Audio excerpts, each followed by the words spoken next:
President Joe Biden's age and mental fitness have been called into question since the start of his presidency. Critics from both sides of the aisle are wondering if he is up for the task as he appears to inch closer to announcing a run for re-election. The octogenarian, that means somebody in their 80s, is setting a record for the oldest U.S. president.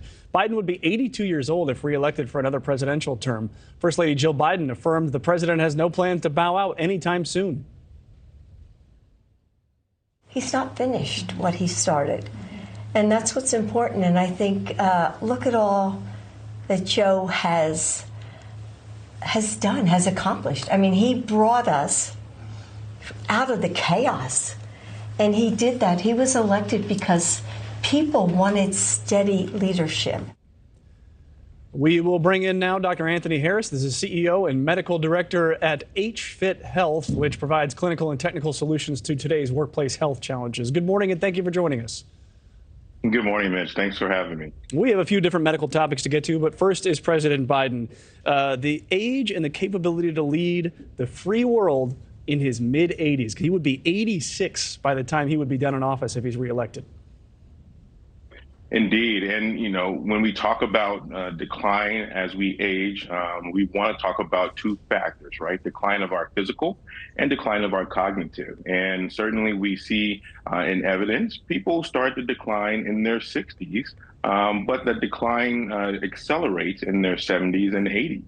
And if we look at the areas that are concerning from a physical standpoint, it's things such as what's called muscle loss, natural muscle loss, or sarcopenia happens. That can decrease our ability to just walk and get up out of chairs and things of that nature.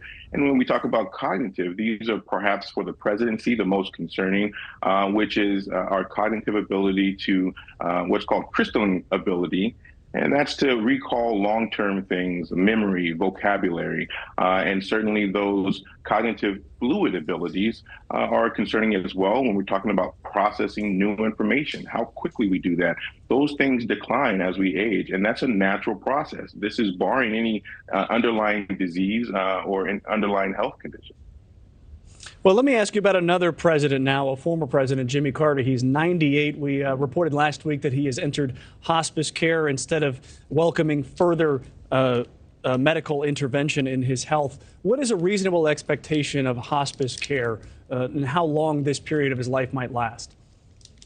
Sure. So let's quickly define hospice care for those who may not be familiar. Hospice care is a specialized service, multidisciplinary team typically, and the hospice care specifically is designed to not cure underlying disease, but to ameliorate the effects of the likely terminal illness. And on average, individuals who enter hospice care here in the U.S. Live about 6 months. And so when we talk about former President Carter, certainly at home, in good care, is expected to be surrounded with friends and family during this time. And we know that 1.7 million Americans also enter hospice care annually, and it's something that perhaps can be better utilized to extend life. Actually, people live longer in hospice care and to improve quality of life, which is the most important feature and advantage of entering hospice care.